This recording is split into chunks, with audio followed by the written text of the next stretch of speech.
साध संगत जी, आज हम आपको जो साखी सुनाने जा रहे हैं, यह साखी सुनकर हमारा अपने सतगुरु पर विश्वास और बढ़ जाएगा। जब सरदार बहादुर जगत सिंह जी महाराज अपने आसन पर बैठे हुए थे, तो एक आदमी उनको निहारता ही जा रहा था। वह केवल उनके नूरी स्वरूप के दर्शन करते हुए उनके पास जाता जा रहा था। जब उनके पास आया तो महाराज जी ने उससे कहा, बरखुरदार, ऐसे क्या देख रहे हो? तो वह बोला, सच्चे पातशाह, मैं तो केवल आपका नूरी स्वरूप ही देख रहा हूँ। मैं चाहता हूँ कि इसी तरह आपका नूरी स्वरूप देखते हुए मैं सचखंड में चला जाऊं। तो महाराज जी बोले, अच्छा, तुम सचखंड जाना चाहते हो तो हम तुम्हें जरूर ले चलेंगे, लेकिन इसके लिए तुम्हें भजन सिमरन डबल करना होगा।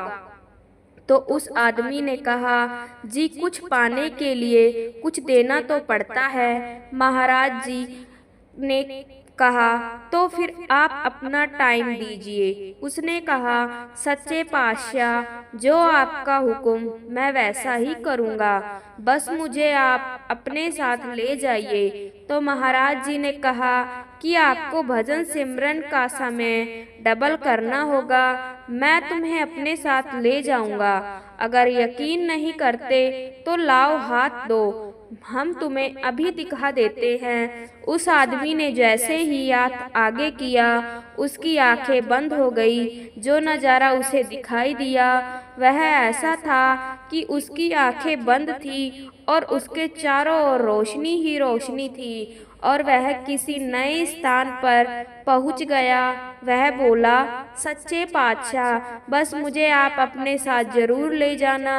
आप कहते हो तो मैं 2.5 से 5 घंटे सिमरन करने को तैयार हूँ। तो महाराज जी ने कहा कि मुझे तुमसे अभी बहुत सेवा लेनी है, तो क्या तुम सेवा करने के लिए तैयार हो? तो उसने कहा, सच्चे पातशाह, अगर आप सेवा दोगे तो मैं जरूर करूँगा। इतनी बात कहकर वह अपने घर चला गया और भजन सिमरन करना शुरू कर दिया। अंतर में उसका ध्यान टिकना शुरू हो गया। लेकिन कुछ दिनों के बाद ऐसा हुआ कि सरदार बहादुर जगत सिंह जी महाराज चोला छोड़ गए। जब उस आदमी को पता चला तो उसके मुंह से यह शब्द निकले कि रब भी झूठ बोलता है। उन्होंने तो मुझसे कहा था कि मैंने तुझसे बड़ी सेवा लेनी है और वह तो ऐसे ही चले गए। उसके दिल को बड़ी ठेस पहुंची। वह बस दिन रात यही कहता रहता कि रब तो यहाँ पर है ही नहीं। अगर रब है तो रब झूठ बोलता है। वह बस यही रट लगाए रखता। उसने सोचा कि आज के बाद ना तो वह सत्संग जाएगा और ना ही भजन सिमरन करेगा। उसने 3 महीने तक ना तो भजन सिमरन किया, ना ही वह सत्संग गया। गद्दी पर हुजूर महाराज चरण सिंह जी विराजमान थे।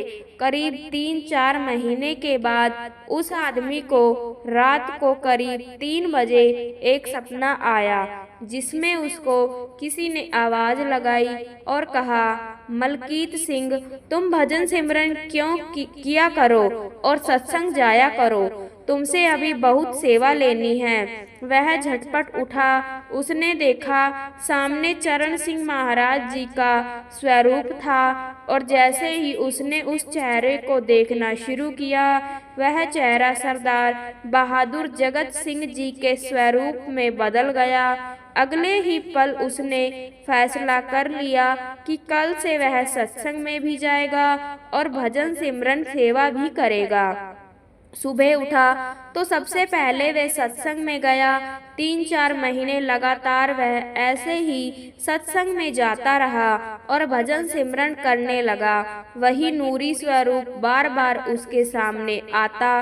एक दिन किसी सेवादार ने उसे कहा कि तुम्हें महाराज चरण सिंह जी बुला रहे हैं। इतनी बात सुनते ही वह हाथ जोड़कर महाराज चरण सिंह जी के सामने गया। महाराज चरण सिंह जी ने उसे कहा, मलकीत सिंह, क्या तुम कार चला सकते हो? उसने कहा, मालिक, मैं जीप चला सकता हूँ, लेकिन कार तो नहीं चला सकता। तो महाराज चरण सिंह जी ने कहा, कोई फर्क नहीं है, कल से तुम हमारी कार चलाओगे और ड्राइवरी करोगे। तो गुरु प्यारी साध संगत जी, हम जिस आदमी के बारे में बात कर रहे हैं वह महाराज चरण सिंह जी के ड्राइवर मलकीत सिंह जी हैं। उन्होंने 32 साल महाराज चरण सिंह जी और मौजूदा सरकार के साथ ड्राइवरी की, परंतु कभी भी उसने यह नहीं बोला कि महाराज जी किधर जाना है। चुपचाप उन्होंने अपनी सेवा निभाई और भजन सिमरन पर ध्यान दिया। महाराज चरण सिंह जी ने उसे कहा, मलकीत सिंह, तुमसे अभी बहुत सेवा लेनी है। वह हाथ जोड़कर खड़ा हो गया और हमेशा यही कहता था कि सच्चे पातशाह, जो आपको अच्छा लगे आप वही करो, आप तो सब जानी जान हो। मलकीत सिंह जी को नामदान की बख्शिश सरदार बहादुर जगत सिंह जी से हुई थी और उन्हीं के वचन थे कि मलकीत सिंह, तुमसे बड़ी सेवा लेनी है। जब वह ड्राइवर बने तो महाराज जी उन्हें समय देते थे कि आप सुबह 2 बजे आना, 2:30 बजे आना, 3 बजे आना।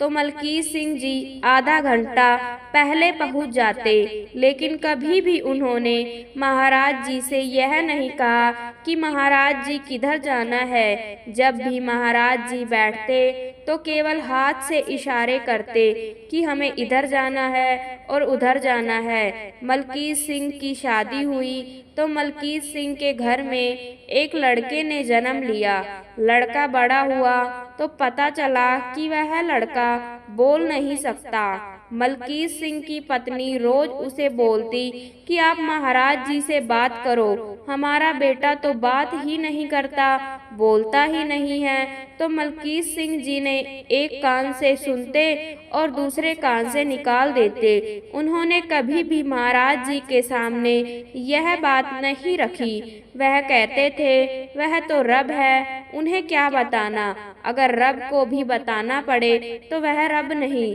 कितने दिन बीत गए और मलकीत सिंह की पत्नी हर बार यही बोलती कि महाराज जी से बात करो, लेकिन उन्होंने कभी महाराज जी से बात नहीं की। एक बार की बात है, महाराज चरण सिंह जी ने उनको जयपुर जाने के लिए करीब 2:30 बजे का समय दिया। मलकीत सिंह जी सुबह 2 बजे गाड़ी लेकर बाबा जी के पास आ गए। महाराज चरण सिंह जी आए तो उन्होंने कहा कि आज हम जयपुर जाएंगे। मलकीत सिंह जी सत्य वचन बोलकर बैठ गए, गाड़ी चलानी शुरू करी। रास्ते में महाराज चरण सिंह जी ने गाड़ी रुकवाकर और पीछे से उठकर आगे मलकीत सिंह जी के पास आकर बैठ गए। मलकीत सिंह जी के कंधे पर हाथ रख दिया और कहने लगे, मलकीत सिंह, तूने बताया नहीं कि तुम्हारा बेटा बोलता नहीं है। मलकीत सिंह ने कहा, सच्चे पातशाह, आप तो सब जानी जान हो, सबके दिलों को जानते हो, फिर मैं आपको क्यों बताता। महाराज जी बोले, कितना समय हो गया है, आपका बेटा अभी बोलता नहीं है, मुझसे बात तो करनी चाहिए थी। वह बोले, आप तो रब हो, सब जानते हो। अब जो समय था वह सुबह 9:03 का था और महाराज चरण सिंह जी बोले थे कि चलो सच्चे पातशाह, महाराज जी कृपा करेंगे। इतना बात कहने की देर थी कि सतगुरु ने कृपा कर दी। शाम को काम खत्म करके जब मलकीत सिंह वापस घर गए और गेट खोला तो आवाज आई, पापा। मलकीत सिंह जी बहुत हैरान हुए कि यह मेरा बेटा है जो मुझे पापा पापा बोल रहा है। मलकीत सिंह के घर वालों ने उन्हें बताया कि सुबह करीब 9:03-4 पर हमारे बेटे ने बोलना शुरू कर दिया था।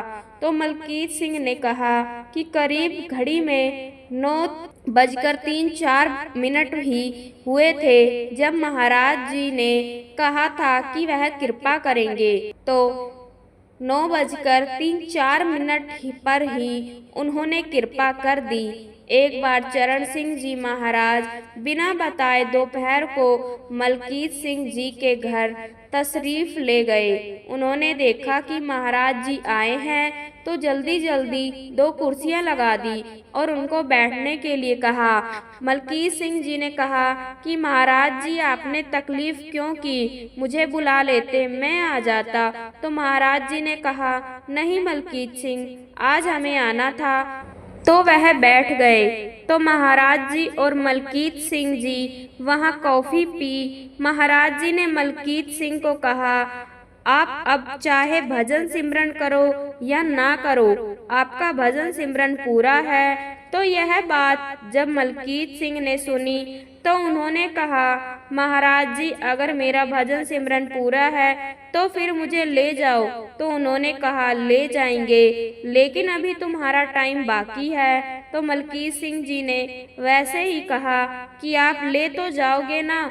तो साध संगत जी, अब महाराज चरण सिंह जी ने भी वही बात कही जो उस समय सरदार बहादुर जी ने उनसे कही थी। उन्होंने कहा, अगर नहीं यकीन तो 2 हाथ, अब वही तजुर्बा उन्होंने फिर से महाराज चरण सिंह जी के हाथों में देखा। वही नूरी स्वरूप, वही रोशनी, वही ज्योति। मलकीत सिंह जी ने यह नज़ारा देखा तो कहा, सच्चे पातशाह मुझे अपने साथ रखना, मुझे लेकर जाना। इतना कहकर महाराज जी चले गए। साध संगत जी, आज की यह साखी जो मलकीत सिंह जी ने खुद सुनाई थी, तो साध संगत जी अगर कुछ पाना है तो कुछ देना पड़ता है। अगर हम भी 2.5 घंटे भजन सिमरन करेंगे तो वह नूरी स्वरूप के दर्शन हमें भी जरूर होंगे। साध संगत जी, अगली साखी को भी अंत तक सुने जी। साध संगत जी, एक नगर में एक युवक रहता था जो अपने जीवन से बहुत परेशान था,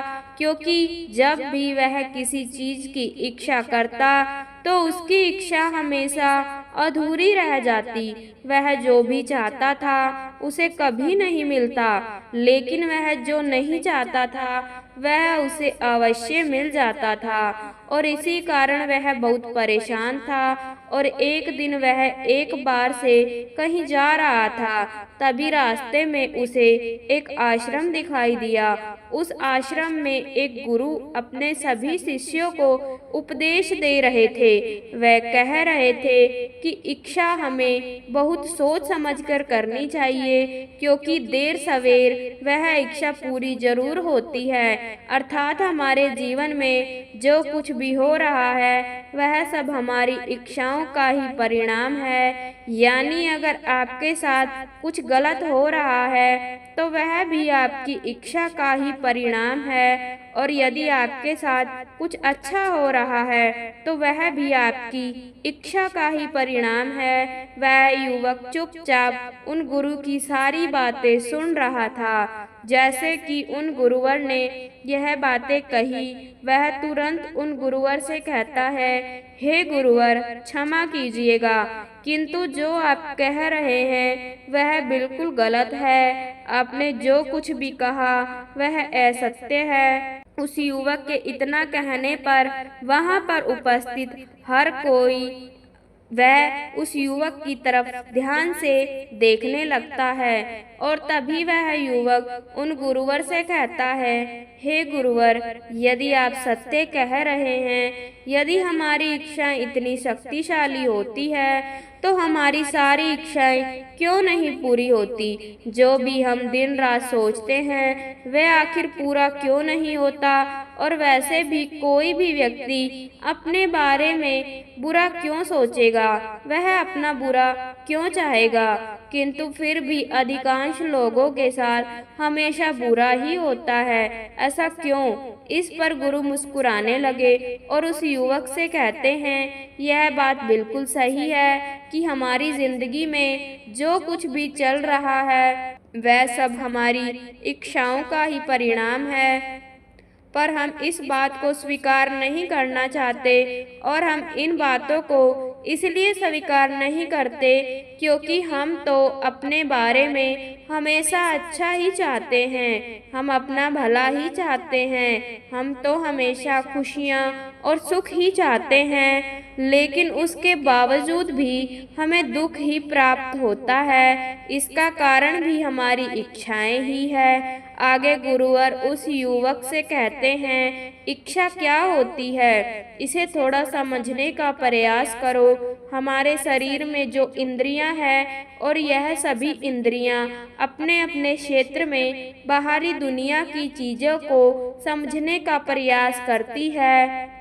जैसे आँख देखने का कार्य करती है और जब वह देखती है तो एक चित्र बनाकर वह दिमाग को भेजती है, दिमाग उसका अनुमान लगाता है और जब वह चीज़ उसे पसंद आ जाती है तो मन उसे पकड़ लेता है और जैसे ही मनुष्य चित्र को पकड़ता है वह बार बार उसे देखना चाहता है और बार बार होने की यही प्रवृत्ति धीरे धीरे इच्छा का रूप लेने लगती है और जब यह और बड़ी होती है तो हम इसे और देखना चाहते हैं, इसे छूना चाहते हैं, इसे अपने पास रखना चाहते हैं, हम उसे समझना चाहते हैं कि आखिर यह चीज़ कैसी है। दिमाग उसका विश्लेषण करता है और मन तक वह संदेश भेजता है और एक बार यदि मन को वह चीज़ अच्छी लग जाती है तो फिर बार बार वह उस चीज़ को छूने की इच्छा करता है। जो चीज़ हमारी आँखों से शुरू हुई थी वह अब बड़ी होती जा रही है। फिर अगर वह चीज़ कुछ खाद्य पदार्थ हैं तो वह जो भी इच्छा पैदा करेगी वह खाने के लिए करेगी और ठीक इसी प्रकार से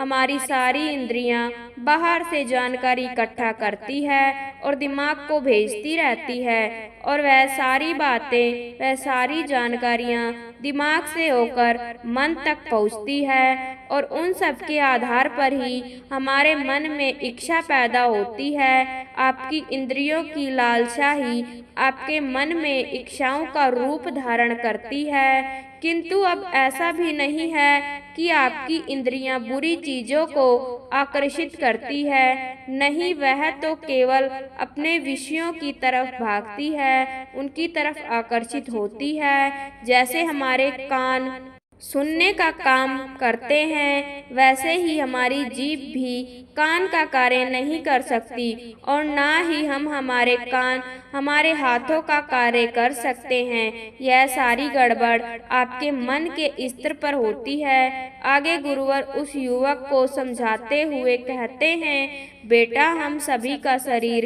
एक जैसा है और इससे कोई भेदभाव नहीं है। यह एक तरीके से ही काम करता है, किंतु फिर भी हम सभी अलग अलग हैं, हम सभी का व्यवहार अलग अलग है और इसका एक कारण हमारा मन है। जन्म के साथ ही हम अपने मन को लेकर आते हैं और इसमें भावनाएं पहले से ही बनी रहती है और उन्हीं भावनाओं के आधार पर बच्चे का व्यवहार भी निर्धारित होता है। इस समय जो भी भावनाएं तुम्हारे मन में उत्पन्न हो रही है यह भावनाएं तुमने कमाई हुई है और हमारी भावनाओं से मतलब अपने आप से मत लगाना, क्योंकि आपका सफर जन्म से लेकर मृत्यु तक का ही है। उसके बाद आपका यह शरीर पूरी तरह से नष्ट हो जाएगा और आपकी कहानी हमेशा हमेशा के लिए खत्म हो जाएगी, आपका अस्तित्व खत्म हो जाएगा। पर आपने जो भावनाएं अपने भीतर कर्मों को लेकर बना रखी है वह हमेशा जीवित रहेगी, वह कहीं और जन्म लेगी और इन्हीं भावनाओं के साथ वह आगे बढ़ेगी। हाँ, यहाँ पर एक बात और समझने वाली है कि वह आप नहीं होंगे, परंतु उनमें जो ऊर्जा होगी वह एक ही होगी और इसी कारण से हर एक व्यक्ति का व्यवहार अलग अलग होता है, उनकी इच्छाएं अलग अलग होती है, सोचने और समझने की शक्ति अलग होती है। इसे एक उदाहरण के तौर पर समझते हैं। मान लो तो एक अकेली लड़की सुनसान सड़क पर रात को अकेले जा रही है और वहां पर उपस्थित कुछ लड़के उसे देख रहे हैं।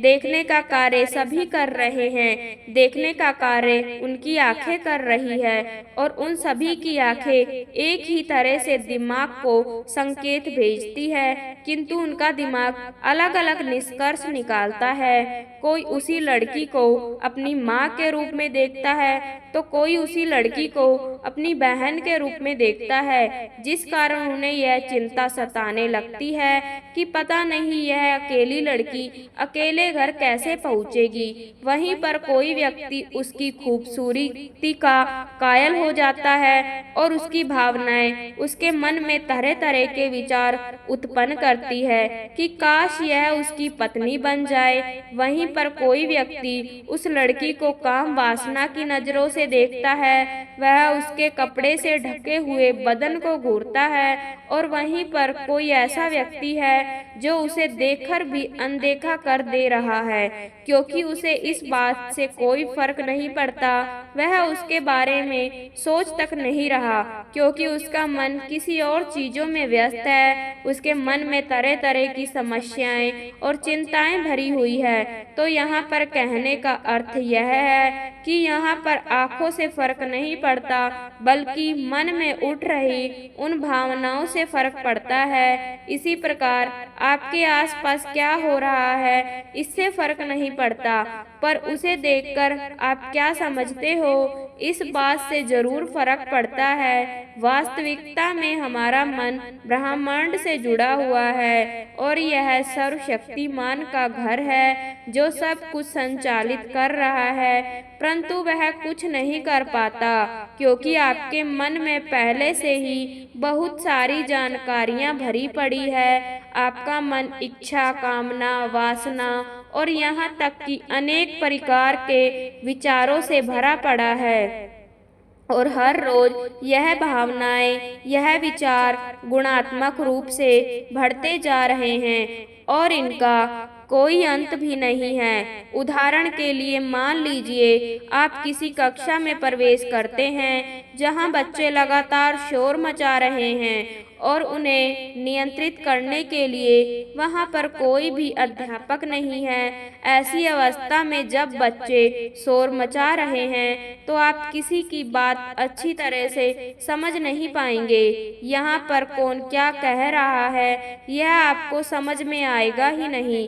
किंतु जब आप थोड़ी और भीतर जाते हैं तो वहाँ पर एक ऐसा बच्चा बैठा हुआ है जो बिल्कुल शांत है और वह आपसे शांति की भाषा में बात कर सकता है, क्योंकि यह ऐसी भाषा है जो केवल एहसास पर चलती है। और जब आप उस कक्षा में बैठकर अपनी आंखें बंद करेंगे तो आपको लगातार केवल शोर ही सुनाई देगा, जिसमें बहुत सारी आवाजें होंगी और जिनका कोई भी मतलब नहीं होगा। इस प्रकार हमारे मन में तरह तरह के शोर चलते रहते हैं, तरह तरह की भावनाएं, तरह तरह के विचार चलते रहते हैं, जिस कारण हम यह समझ नहीं पाते कि हमें कौन से विचार को सुनना चाहिए, कौन से विचार पर कार्य करने चाहिए, और इसी कारण हम उस शोर से अधिकांश भटक जाते हैं। हम सही आवाज तक पहुंच नहीं पाते और इसी कारण हमसे अधिकांश सही गलतियां हो जाती है और इस वजह से हम अधिकांश चिंता या तनाव में डूब जाते हैं। परंतु अगर आप इसका ठीक उल्टा करके देखें, जब आप किसी पुस्तकालय में जाते हैं तो वहाँ पर पूरी तरह से शांति होती है। वहाँ पर किसी प्रकार का कोई शोर नहीं होता और आप जब चाहे जितना चाहे उतनी देर के लिए ध्यान लगा सकते हैं। वहाँ पर यदि आप अपनी आंखें बंद करके भी ध्यान से सुनने का प्रयास करेंगे तब भी वहाँ पर आपको शांति ही मिलेगी। वही शांति उस कक्षा में भी थी, किंतु वह आपको सुनाई नहीं दे रही थी और यह शांति चारों तरफ है, बस हम उसे देख नहीं पाते, उसे महसूस नहीं कर पाते। आगे गुरुवर उस युवक को समझाते हुए कहते हैं, बेटा हमारा मन ही उस परम शक्ति का घर है, पर वह शांति में रहते हैं और वही सन्नाटा उनकी आवाज है। वह एहसास में बात करते हैं, वह हमसे शब्दों से बात नहीं करते, इसीलिए कभी भी आप उनकी बात सुन नहीं पाते, क्योंकि आप तो अपने मन के उस शोर में फंसे हुए रहते हैं। अनगिनत इच्छाओं के कारण आप उस एक इच्छा तक नहीं पहुंच पाते जो आपको सचमुच पूरी करनी है, और इसी कारण आपकी वह इच्छा अधूरी रह जाती है। आप चाहकर भी उसे पूरा नहीं कर पाते, और वहीं पर जो इच्छा आपकी भावनाओं से जुड़कर आपके मन की गहराइयों तक पहुंच जाती है, अर्थात उस पुस्तकालय की तरह जब आप शांत होकर किसी विचार के बारे में सोचते हैं और वह इच्छा आपकी भावनाओं से जुड़कर जब आपके मन की गहराइयों तक पहुंच जाती है, तो वह इच्छा अवश्य ही पूरी हो जाती है। और वहाँ जो इच्छा होती है वह आपकी इच्छा पैदा करने के से नहीं होती, क्योंकि आप जो इच्छाएं कर रहे हैं वह तो आपके मन के उस शोर में, आपके मन के उन विचारों में इस तरह से खो जाती है कि आप उन्हें अपने मन की गहराइयों तक पहुंचा ही नहीं पाते। और वहीं पर आपके मन की गहराइयों में जो इच्छा होती है वह आपके हालात, आपकी भावनाओं से पैदा होती है। इस पर वह युवक उन गुरुवर से प्रश्न करते हुए कहता है, हे गुरुवर, आप क्या कहना चाहते हैं? मैं आपकी बात समझ नहीं पा रहा, कृपा करके मुझे साफ और स्पष्ट तौर पर समझाइए। इस पर गुरुवर मुस्कुराने लगे और उस युवक से कहते हैं, बेटा, हम में से अधिकांश लोगों की यही इच्छा होती है कि हमारे पास ढेर सारा पैसा हो, एक विशाल घर हो और एक सुंदर युवती से आपका विवाह हो जाए जो आपका सम्मान करे।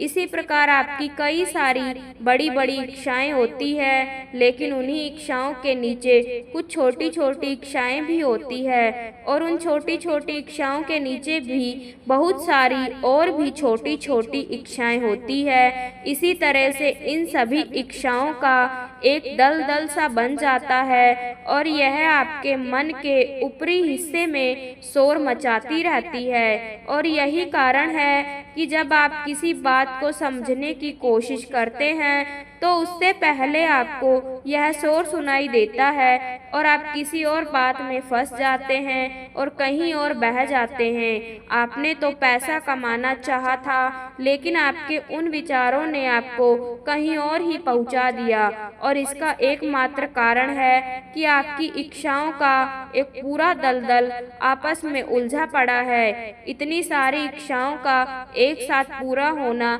लगभग नामुमकिन सा हो जाता है, और अगर हो भी गई तो आप एक दलदल में फंस जाएंगे। परंतु आपको यहाँ पर एक बात समझने की आवश्यकता है कि यह सारी इच्छाएं सिर्फ एक इच्छा के कारण ही पनप रही है, और वह इच्छा आपकी जानकारी के बिना आपके अंत मन की गहराइयों में बनी हुई है। इस पर युवक एक बार फिर उन गुरुवर से प्रश्न करते हुए कहता है, किंतु हे गुरुवर, वह कौन सी इच्छा है? आपने तो बताया कि हम जो भी इच्छा कर रहे हैं वह एक दलदल के रूप में है, और वह हमारे मन के ऊपरी हिस्से पर ही है। तो फिर हमारे मन की गहराइयों में कौन सी इच्छा है? इसका जवाब देते हुए गुरुवर कहते हैं, बेटा, याद रखो कि यह इच्छा शब्दों में नहीं होती, यह तो भावनाओं में होती है। आपकी भावनाएं अपनी समझ के अनुसार आपके मस्तिष्क को एक संदेश भेजती है कि आपको इस चीज की कमी है, और वह उस कमी को पूरा करने के लिए आपका मस्तिष्क यह संदेश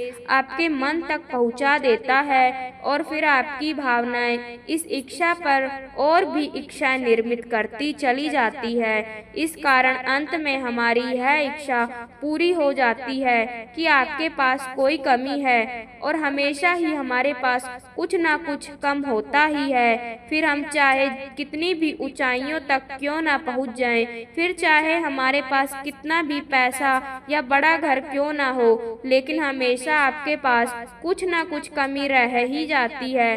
आगे गुरुवर उस युवक को समझाते हुए कहते हैं, मान लो कि एक युवक है जो यह चाहता है कि उसे एक सुंदर युवती मिले जिससे वह विवाह कर सके, और इसी कारण वह एक युवती के चेहरे में अपनी पत्नी के चेहरे को ढूंढता है, किंतु उसके अंतर मन में जो भावना है उसमें कहीं न कहीं एक डर बैठा हुआ है, और उसे यह डर है कि कहीं उसे ऐसी ही ना मिल जाए जो उसे धोखा दे दे, और तब कुल मिलाकर उसकी इच्छा भावनाओं में बह जाती है। और इस भावना का अर्थ यह हुआ कि उसे एक ऐसी लड़की चाहिए जो उसे धोखा दे ना दे, परंतु सुंदर, और आपको इसका पता भी नहीं चलता। और इसी कारण हमारे जीवन में सब कुछ उथल पुथल मचा रहता है, क्योंकि हम अपनी भावनाओं के कारण बहुत कमजोर हो जाते हैं। हमारे भीतर जो डर बैठा हुआ है वह हमारी भावनाओं से जुड़ा होता है, और इस डर के कारण हम एक सटीक और सही फैसला पैदा नहीं कर पाते। हम हर चीज में डरते हैं। जैसे यदि आप कोई कार्य शुरू करना चाहते हैं तो उस वक्त भी आपके मन में तरह तरह के प्रश्न होते हैं। क्या यह कार्य मैं सही रहूं पाऊंगा? यदि मैं नहीं कर पाया तो क्या होगा? इसी प्रकार का डर आपके परिणामों को बदल देता है, और आखिरकार आपको वही मिलता है जो आप नहीं चाहते। आपके मन में हमेशा चलता रहता है कि कहीं ऐसा ना हो जाए, कहीं वैसा ना हो जाए। यदि ऐसा हो गया तो क्या होगा? यदि वैसा हो गया तो क्या होगा? और यही सारे डर हमारी भावनाओं से जुड़ जाते हैं, और यह भावनाएं इच्छा बनकर अंत मन की गहराइयों में पहुंच जाती है, और वह परम शक्ति आपकी इच्छा को पूरा भी कर देती है। रात्रि को सोने के बाद एक ऐसा वक्त आता है जब आप कुछ नहीं होते, आपका अस्तित्व नहीं होता, ना कोई रिश्ता होता है और ना कोई नाता, और ना ही किसी से कोई संबंध, यहाँ तक कि आपका खुद से भी संबंध टूट जाता है। उस समय आपके सारे विचार और आपकी सारी भावनाएं समाप्त हो जाती है, और इस समय आपके अंतर मन की गहराई में पड़ी हुई भावनाओं को पढ़ा जाता है, और उसी इच्छा को पूरा करने के लिए प्रयास चालू हो जाता है। कभी कभी आप उस स्थिति से बाहर निकलते हैं और आप सपने देखने लगते हैं। इन सपनों में आपके अंतर मन की गहराइयां में पड़ी हुई उन इच्छाओं की ही झलक होती है। भविष्य में आपके साथ क्या घटित होने वाला है इसकी भी झलक आपको नजर आती है, परंतु यह सपने जब आप सुबह जागने वाले होते हैं तभी आपको नजर आते हैं। वैसे तो रात भर आपकी इच्छाओं के सपने आपके भीतर चलते ही रहते हैं, भले ही आपको याद रहे या ना रहे। सभी युवक उन गुरुवर से हाथ जोड़कर प्रश्न करते हुए कहता है, हे गुरुवर, जैसा कि आप बता रहे हैं कि हम अपनी इच्छाओं पर नियंत्रण नहीं कर पा रहे, और हमारे भीतर जो बैठा हुआ डर है उस कारण हम जो चाहते हैं वह हमें नहीं मिलता, बल्कि हम जो नहीं चाहते वो हमें मिल जाता है।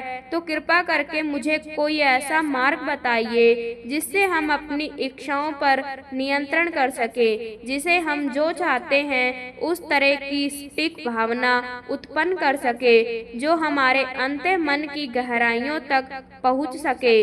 इस पर गुरुवर मुस्कुराते हुए उस युवक से कहते हैं, बेटा, इसका बहुत ही सीधा और सरल तरीका है। अपने मन को छोटे मोटे विचारों में उलझाना छोड़ दो, अर्थात जैसे कि आपके घर में छोटी मोटी बहुत सारी बातें होती रहती है। इसने दिया, उसने दिया, उसने ऐसा क्यों किया, उसने ऐसा क्यों नहीं किया, उसके साथ अच्छा हो रहा है, उसके साथ अच्छा नहीं हो रहा, यह तो बेकार की बातें हैं, वह मेरी इज्जत नहीं करता, मैं अच्छा हूँ, यह हो रहा है या वह नहीं हो रहा। ऐसी बहुत सारी छोटी छोटी बातें आपके जीवन में चलती रहती है, और इन बातों में हमें आनंद भी आता है, क्योंकि हमारा मन पहले से ही उन आनंद से घिरा हुआ है, और उसे उसी में मजा आता है। इन सारी चीजों से आपको बाहर निकलना होगा। अपने मन को इन छोटी मोटी बातों से निकालना होगा और अपने मन को शांत करना होगा। जब आप इन छोटी मोटी बातों पर ध्यान नहीं देते, इन्हें पूरी तरह से आप छोड़ देते, आगे बढ़ जाते हैं, तब आपका मन धीरे धीरे शांत होना शुरू हो जाता है और शांत मन में आप अपनी भावनाओं को अच्छी तरह से देख सकते हैं। आप अपने आप को जान सकते हैं। जब हम कहते हैं कि अपने आप को जानो, तो वास्तव में आप अपनी भावनाओं को जान रहे होते हैं कि आप क्या कह रहे हैं। और यदि वास्तविकता देखी जाए तो अभी आप एक ऐसी कक्षा में हैं जिसका अध्यापक गायब है और वहां पर बैठे हुए सभी बच्चे शोर मचा रहे हैं, किंतु आपको तो पुस्तकालय में होना चाहिए जहां शांति है, ज्ञान का भंडार है। वहाँ किसी भी अध्यापक की कोई जरूरत नहीं, केवल आप ही काफी हैं। और अगर आप यह सब नहीं कर पा रहे तो आपको अपने मन को एक संकल्प से बांधना होगा, इसका अभ्यास करना होगा, तभी आप अपनी इच्छाओं की पूर्ति कर पाएंगे। जो आप चाहते हैं वह आपको मिल पाएगा। इस पर वह युवक एक और प्रश्न करते हुए उन गुरुवर से कहता है, हे गुरुवर, मैं अपने मन को संकल्पों में किस प्रकार बांधूं? क्या इसका कोई उपाय है? इस पर गुरुवर उस युवक से कहते हैं, बेटा, मन को संकल्पों में बांधने का एक बड़ा ही आसान तरीका है कि आपको जो चीज चाहिए आप उसे मन में बार बार दोहराते रहिए। खासकर रात को सोने से पहले आपके मन में जो भी इच्छाएं हैं आप उसे दोहराते रहें। आप जो भी पाना चाहते हैं उसे बार बार बोलते रहें। इसे तब तक दोहराते रहें जब तक कि वह आपके मन में बार बार खुद से ना उठने लगे, यहाँ तक कि जब तक आपको सोने के बाद आपके सपनों में भी वह चीजें आपको दिखाई ना दे। आगे गुरुवर उस युवक को सावधान करते हुए कहते हैं, किंतु बेटा, सपनों पर आपका कोई नियंत्रण नहीं है। आपको संकल्प इतना मजबूत करना होगा कि सपने भी आपको वही आने चाहिए जिसकी आपके मन में इच्छा है। इस पर वह युवक एक बार फिर उन गुरुवर से प्रश्न करता है और कहता है, हे गुरुवर, किंतु यदि मेरे मन में जो इच्छा है, अगर उसके बाद तुम आराम से सो सकते हो, उसके बाद जो भी इच्छा तुम पूरी करना चाहते हो उस इच्छा को मन में दोहराते रहो और वह इच्छा अवश्य ही तुम्हारे अंतर मन की गहराइयों तक पहुंच जाएगी और तुम अवश्य ही उस चीज को पा लोगे जो तुम पाना चाहते हो। किंतु यदि तुम नकारात्मक ऊर्जा के साथ होंगे तो तुम कभी भी अपने जीवन में वह सब हासिल नहीं कर पाओगे जो तुम चाहते हो। फिर चाहे तुम इसके लिए कितने भी हाथ पैर क्यों ना मार लो, चाहे कितने भी कोशिश क्यों ना कर लो, तुम्हें वह सब कभी हासिल नहीं होगा जिसकी तुम इच्छा करते हो। इसलिए रात्रि को सोने से ठीक पहले अपने आप को सकारात्मक ऊर्जा से भर लो, अपने मन को शांत करो। इस प्रकार जो भी इच्छाएं तुम पूरी करना चाहते हो वह अवश्य ही पूरी होगी। इतना कहकर वह गुरुवर शांत हो गए और उस युवक को भी अपने सभी प्रश्नों का उत्तर अब मिल चुका था। वह जान चुका था कि आखिर उसके साथ इतनी उथल पुथल क्यों हो रही है, उसके साथ इतनी गड़बड़ क्यों हो रही है, वह चाहकर भी अपनी इच्छाओं को पूरा क्यों नहीं कर पा रहा। उसके सभी प्रश्नों के जवाब अब उसे मिल चुके थे। उसने उन गुरु को प्रणाम किया और वापस घर लौट गया। वैसे दोस्तों, उम्मीद है कि आपको भी आपके सभी प्रश्नों के उत्तर मिल चुके होंगे और इसी के साथ मैं उम्मीद करती हूँ कि आपको आज की दोनों साखियाँ भी अच्छी लगी होगी। साथ संगत जी, ऐसी ही रूहानी साखियाँ सुनने के लिए चैनल को सब्सक्राइब जरूर करें और कमेंट बॉक्स में राधा स्वामी जी जरूर लिखें।